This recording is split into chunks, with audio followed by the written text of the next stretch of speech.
Hai guys, welcome back again with Mimin di channel Enkun. Fans pemburu iblis silahkan merapat, karena di video kali ini kita membahas lanjutan cerita Kimetsu no Yaiba. Lebih tepatnya, kita akan membahas cerita Tanjiro yang kembali ke masa lalu, yang bersumber dari website Mahakita, Mangaku atau Komiku. Buat kalian yang belum lihat review chapter sebelumnya, bisa klik link di deskripsi. Dan buat kamu yang cuma ngikutin animenya atau tidak mau kena spoiler, Enkun sarankan mending stop videonya aja dari sekarang. Nah, di video kali ini kita akan membahas cerita ketika Tanjiro yang kembali ke masa lalu dan bertemu dengan Yorichi.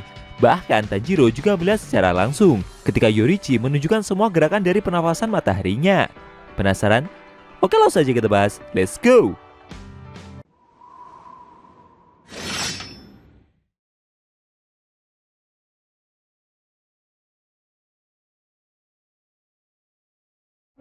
Di awal scene, kita diperlihatkan para pilar yang saling bekerja sama dalam menyudutkan Muzan. Tidak jauh dari sana ada Murata yang menyaksikan pertempuran gila itu. Beberapa saat kemudian, dia pun menghampiri Tanjiro yang sudah tidak sadarkan diri itu. Sambil menggendong dan membawanya menjauhi area pertempuran, Murata mulai menangis. Menurutnya, sejak mereka pertama kali bertemu dulu, seperti ada celah besar yang memisahkan. Tapi sekarang ini mereka memiliki tujuan yang sama. Murata bertekad untuk menolong rekannya itu, karena semuanya telah bekerja dengan keras hingga tetes darah terakhir. Tanjiro sendiri yang sudah tidak sadarkan diri itu, tiba-tiba membuka matanya dan seperti melihat langit yang begitu cerah. Dia bingung, kenapa bisa melihat langit yang begitu biru. Tanjiro penasaran, apakah dia sedang melihat waktu fajar? Namun setelah merasakan kondisinya lebih dalam, ternyata Tanjiro tidak bisa mencium sama sekali. Dan dia seperti telah kembali ke masa lalu. Sambil melihat ke depan, dia seperti melihat suatu rumah. Dia terkejut, menurutnya bentuk rumah itu begitu mirip seperti rumah mereka. Meskipun sebenarnya ada sedikit perbedaan. Tanjiro juga baru sadar kalau saat ini dia sedang melakukan aktivitasnya dalam memotong kayu. Tidak lama kemudian, dia didatangi oleh seorang bayi perempuan yang memanggilnya dengan sebutan ayah. Tentu saja hal itu membuat Tanjiro begitu bingung. Lalu bayi perempuan tersebut menunjuk ke arah depan, seperti ada seseorang yang datang. Tanjiro pun menoleh. Dia terkejut. Ternyata tamu yang datang itu adalah Yorichi, sang pengguna pernafasan matahari. Dengan tatapan sayunya itu, Yorichi menyapa, sambil sedikit menundukkan kepalanya. Rupanya itu adalah ingatan yang diwariskan dari leluhur Tanjiro guys, bernama Kamado Sumiyoshi. Sedangkan kondisi Tanjiro sekarang ini semakin parah. Murata masih berusaha keras untuk memompa jantung dari pendekar pedang itu. Dia merasa kalau nafas dari rekannya tersebut seperti sudah tidak ada lagi, dan denyut jantungnya juga sudah tidak berdetak. Murata tidak bisa mengetahui secara pasti karena detak jantungnya sendiri sedang berdebar sangat kencang. Tidak lama kemudian, seorang pemburu iblis yang lain berteriak menghampirinya. Kejadian itu membuat Murata jadi kaget. Pemburu iblis tersebut meminta bantuan untuk menolong Yushiro yang saat ini berada di bawah puing-puing reruntuhan. Murata yang masih kaget itu jadi bingung harus berbuat apa, karena saat ini kondisi dari Tanjiro juga semakin kritis. Namun pendekar pedang itu segera mengajak Murata untuk pergi menolong iblis itu. Menurutnya jika mereka bisa menyelamatkan iblis tersebut, kemungkinan besar Yushiro akan dapat menolong pendekar pedang yang lain, termasuk Tanjiro. Ditambah lagi sebelumnya dia juga bisa melakukan hal-hal yang luar biasa. Mendengar hal itu membuat Murata akhirnya ikut bergegas untuk menolong iblis tersebut. Scene kembali lagi ke ingatan masa lalu dari Kamado Sumiyoshi. Sambil duduk bersama di depan teras rumahnya, Yorichi berkata jika dia ingin seseorang mendengar ceritanya. Dia sudah memikirkan hal itu cukup lama, dan yang terlintas di dalam pikirannya hanyalah Sumiyoshi dan istrinya yang bernama Suyako. Tanjiro yang saat ini memerankan posisi sebagai leluhurnya berpikir akan bisa menemukan informasi tentang jurus ke-13 dari pernafasan matahari. Tapi anehnya, bukannya bertanya soal jurus tersebut, Tanjiro malah bercerita kepada Yorichi kalau mereka sudah 2 tahun tidak bertemu. Dan dia juga merasa senang bisa melihat pendekar pedang tersebut yang masih terlihat bugar. Kejadian itu membuat Tanjiro jadi bingung sendiri. Kenapa dia tidak bisa ngomong begitu saja? Sambil tersenyum, Tanjiro juga bercerita kalau anaknya bernama Sumire dulunya masih bayi dan sekarang juga sudah tumbuh besar. Dalam benaknya, Tanjiro merasa kesusahan. Dia seperti tidak bisa mengatakan apa yang ada di dalam benaknya. atau bergerak semau yang dia inginkan. Kemudian Tanjiro pun sadar jika ini adalah ingatan yang diwariskan oleh leluhurnya, sehingga tidak mungkin juga bisa dirubah. Yorichi merasa senang melihat Sumiyoshi bisa bahagia. Dia juga ikutan senang bisa melihat orang lain menikmati hidup mereka. Sambil memandang langit, Yorichi bercerita kalau menurutnya semua yang ada di dunia ini begitu indah, dan dia merasa bersyukur bisa dilahirkan. Ibunya adalah orang yang taat beribadah. Dia berdoa setiap hari sampai tidak terhitung jumlahnya. Waktu kecil, telinga Yorichi tidak bisa mendengar dewa matahari, dan ibunya berdoa agar cahaya matahari dapat terasa hangat untuk mereka. Kemudian Yorichi dibuatkan beberapa anting sebagai jimat. Hal itu ibunya lakukan karena mengira kalau Yorichi tidak bisa berbicara dengan baik. Kejadian itu membuat Yorichi menyesal karena telah membuat ibunya merasa khawatir. Menurutnya kakaknya sendiri adalah orang yang baik karena dia selalu peduli kepada adiknya tersebut. Suatu hari setelah Kokushibo dipukuli ayah mereka, dia malah membuatkan sebuah seruling dan memberikannya kepada adiknya tersebut. Kokushibo meminta Yorichi untuk meniup seruling itu kapanpun ketika dia membutuhkan bantuan, karena Kokushibo akan selalu datang untuk menolongnya. Yorichi sadar kalau dia adalah anak yang dibenci oleh ayah mereka. Lalu setelah ibu mereka meninggal, Yorichi pergi dari rumah. Karena sebelumnya juga dia telah mendengar berita kalau akan dijadikan seorang biksu. Tapi Yorichi tidak pernah sekalipun pergi ke kuil tersebut. Dia cuma ingin pergi dengan bebas di bawah langit biru yang tidak ada batasnya. Sepanjang hari Yorichi terus berlari tanpa henti. Dia tidak menghentikan langkah kakinya sampai Yorichi merasa kelelahan. Beberapa waktu kemudian, saat dia berada di gunung, Yorichi seperti melihat sebuah sawah kecil di mana ada seorang gadis kecil yang sedang berdiri. Gadis itu seusia dengan Yorichi, dan dia terus berdiri tegak dengan sebuah wadah di tangannya. Yorichi bertanya, apa yang sedang gadis itu lakukan? Dengan tanpa menoleh sedikit pun, gadis itu menjawab kalau keluarganya telah meninggal karena suatu wabah, dan kini dia hidup sebatang kara. Gadis itu mengambil kecebong dari sawah, dan setelah itu dia mengembalikannya lagi. Setelah berkata demikian, gadis tersebut tidak bergerak dari tempat dia berdiri. Tapi setelah matahari mulai terbenam, dia mengeluarkan kecebong tersebut dan meninggalkannya di sawah. Yorichi yang melihat hal itu bertanya, apakah gadis tersebut tidak ingin membawanya pulang ke rumah? Gadis itu berkata tidak. Dia merasa kasihan pada kecebong yang masih kecil karena mereka seperti dipisahkan dari saudaranya. Mendengar jawaban tersebut, Yorichi memberi tawaran dan mengajak gadis itu untuk pulang bersamanya. Hal itu membuat gadis tersebut kaget. Dengan mata yang terlihat seperti batu obsidian yang berkilau, dia menangis. Dan akhirnya Yorichi ikut pulang bersamanya. Nama gadis itu adalah Uta. Dan mulai saat itu, Uta dan Yorichi hidup bersama. Uta adalah gadis yang selalu bicara sepanjang hari. Yorichi mengakui kalau dunia yang dia lihat berbeda, dan menurutnya tidak ada orang lain yang bisa melihat tubuh transparan dari makhluk hidup selain dirinya. Setelah hidup bersama gadis itu, membuat Yorichi untuk pertama kalinya merasa kalau dia tidak diperlakukan seperti halnya makhluk asing. Setiap keluar bersama, Uta selalu menggenggam tangannya, seakan Yorichi layaknya sebuah layangan yang sobek. Dan menurutnya genggaman tangan tersebut terasa sangat kuat. 10 tahun kemudian, mereka menjadi sepasang kekasih. Dan bulan akhir masa kehamilan Uta sudah dekat. Dalam rangka mempersiapkan segala sesuatu untuk kelahiran anak mereka, Yorichi pergi menjadi bidan. Dan sebelum matahari terbenam, dia harus sudah sampai di rumah. Saat dalam perjalanan, Yorichi bertemu dengan kakek tua yang harus pergi melewati 3 gunung. Di sisi lain, dia juga ingin menemui putranya yang sedang sekarat akibat perang yang telah dia jalani. Akhirnya, Yorichi pun menolong kakek tersebut dan mengantarkannya ke tempat anaknya yang berada. Setelah itu, dia pergi mencari bidan dan kemudian membuat perjanjian dengannya. Lalu saat hari sudah mulai gelap, Yorichi segera bergegas untuk pulang. Karena bidan yang janjian dengannya tersebut akan segera sampai saat pagi tiba. Namun ketika dia sampai di rumah, Uta dan bayinya sudah meninggal. Yorichi berpendapat, meskipun mereka menghargai hidup orang lain, maka selalu ada orang lain yang dengan mudah menginjak-injaknya. Setelah melihat istri dan anaknya terbunuh, Yorichi terpaku memeluknya selama 10 hari. Ada seorang pemburu iblis yang mengikuti langkah dari jejak yang iblis itu tinggalkan. Sesampainya di rumah Yorichi dan melihat kejadian tersebut, membuat pendekar pedang itu merasa menyesal akan semua yang telah terjadi.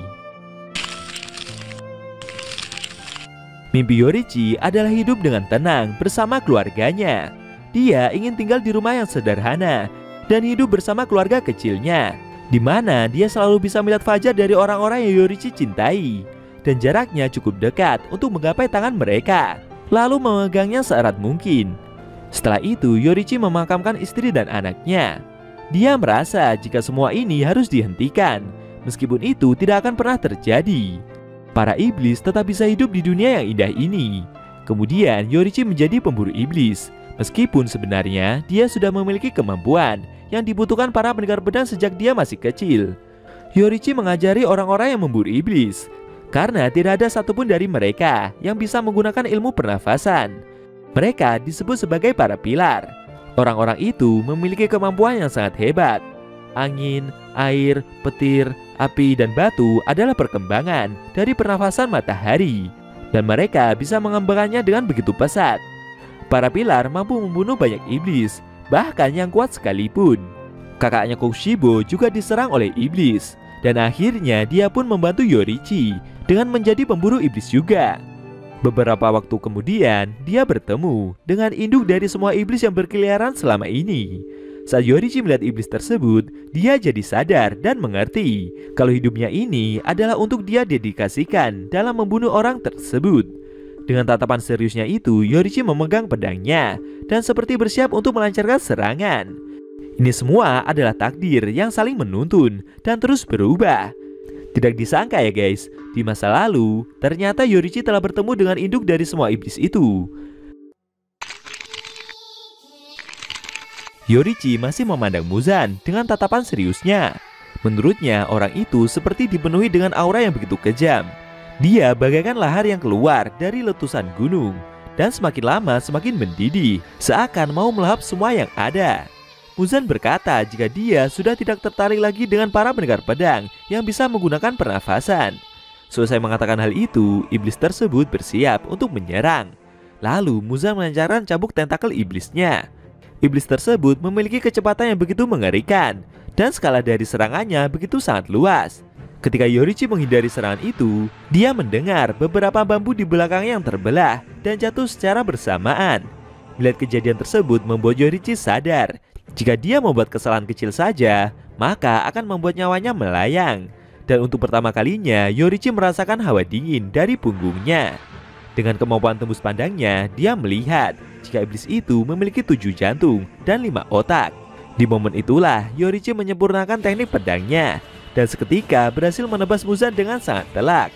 Tanjiro yang mendengar cerita tersebut menyadari jika jurus yang pendekar pedang itu keluarkan adalah bentuk sempurna dari pernafasan matahari, yaitu jurus ke-13.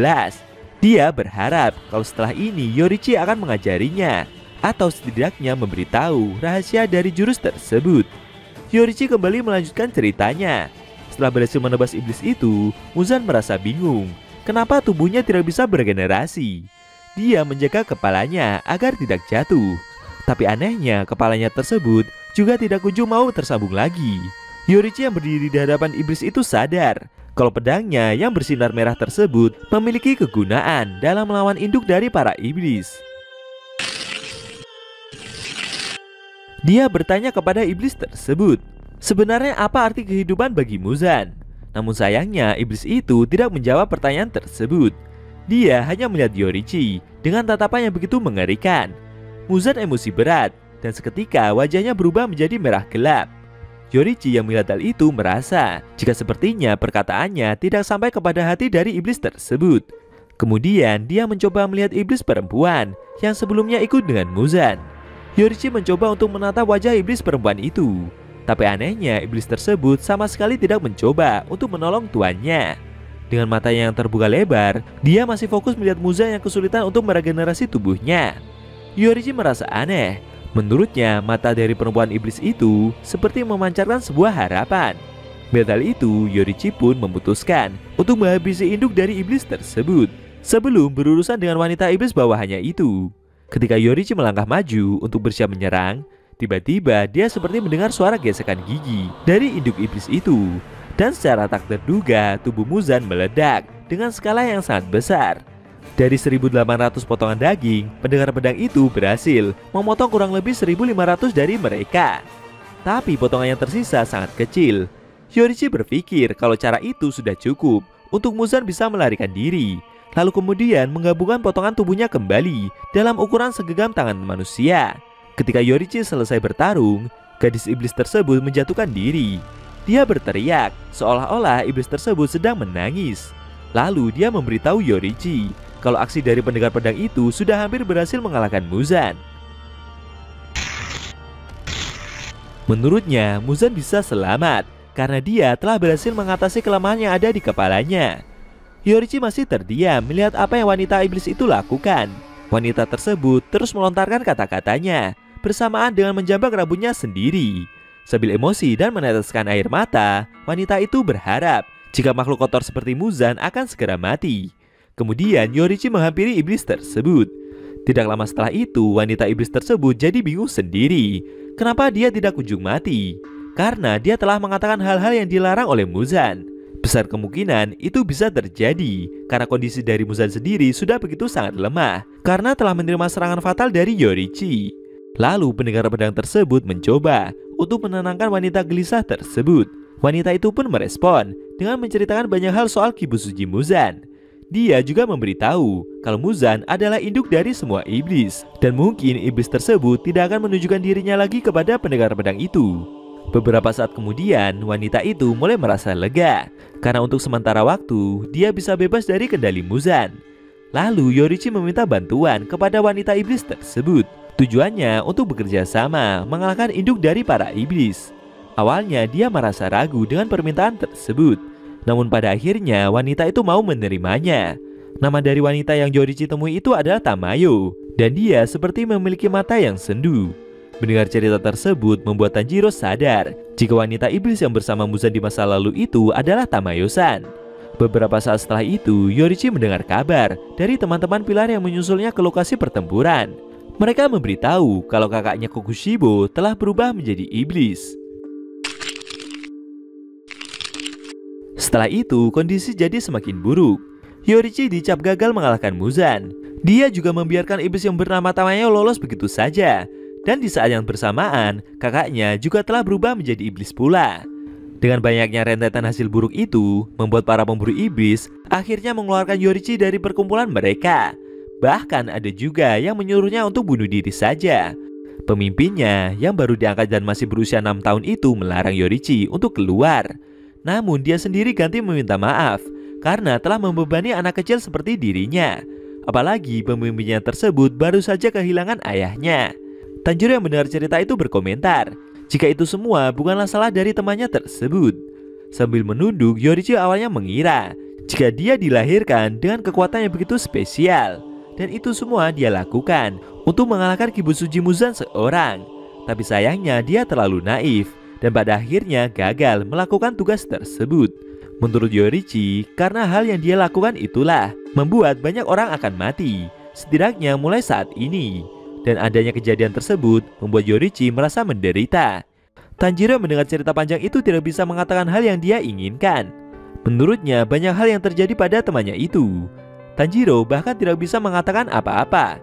Dia mengira mungkin leluhurnya Sumiyoshi akan mengatakan sesuatu untuk menghibur Yorichi.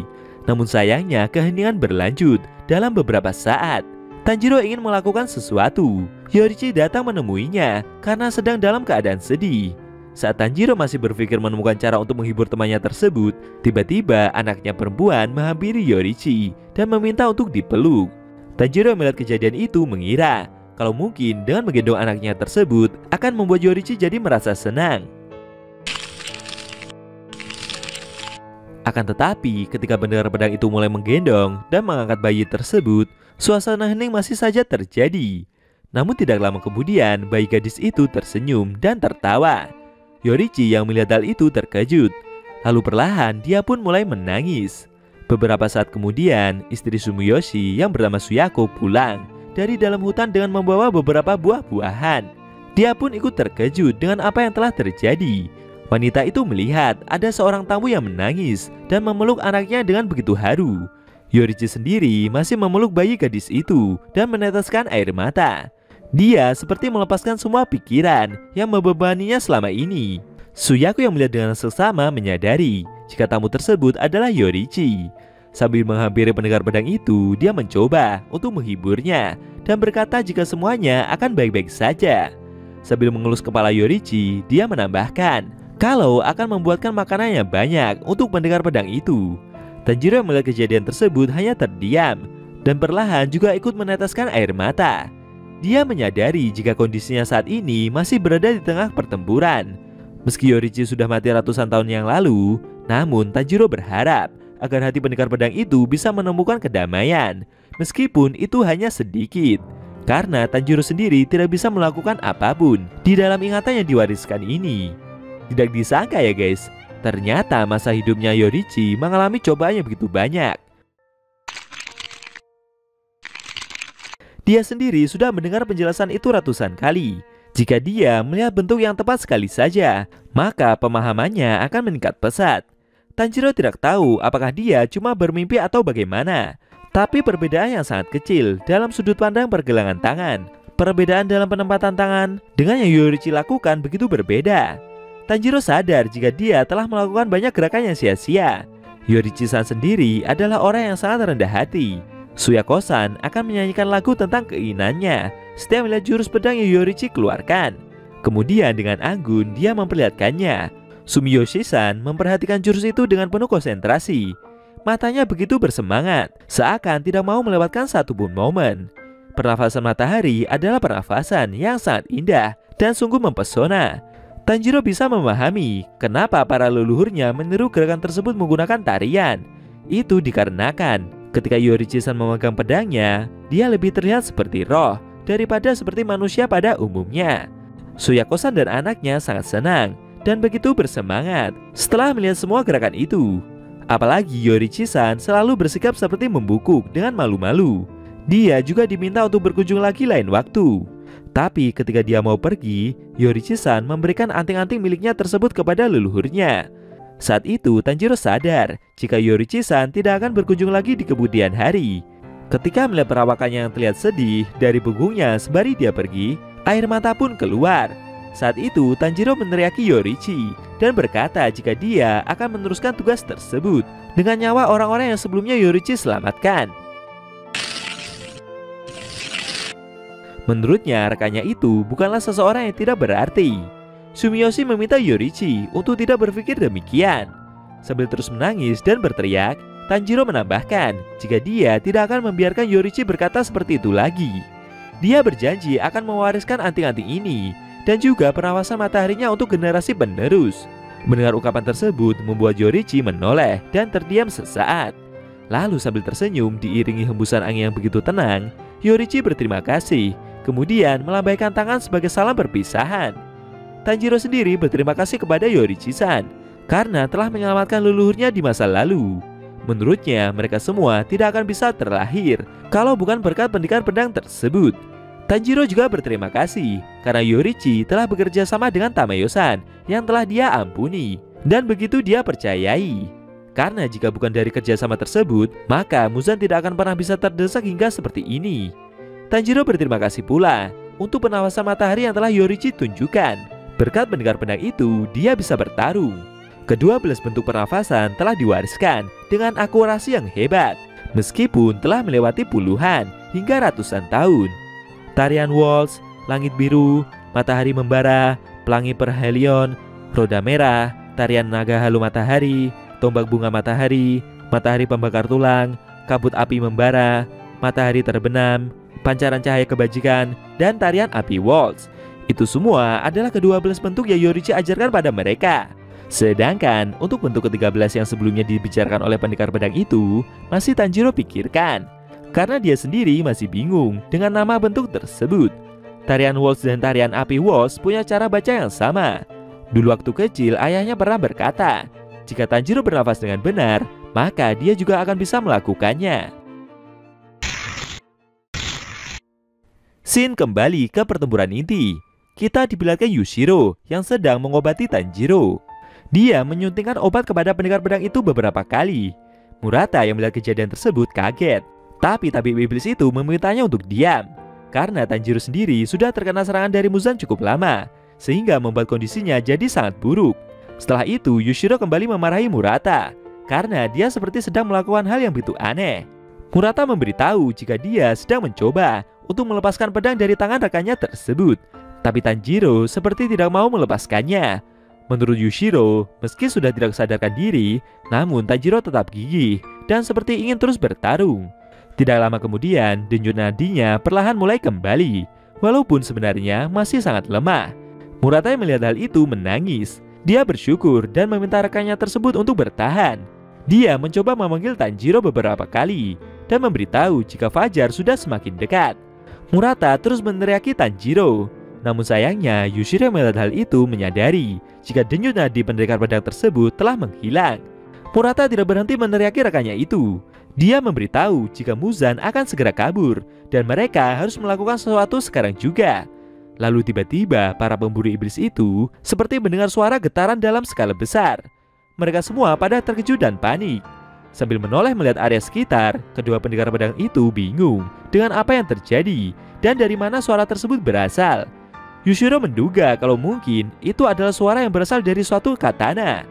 Perlahan tangan Tanjiro seperti bergetar, seakan mau mengangkat pedangnya, dan tidak lama kemudian dia pun membuka mata.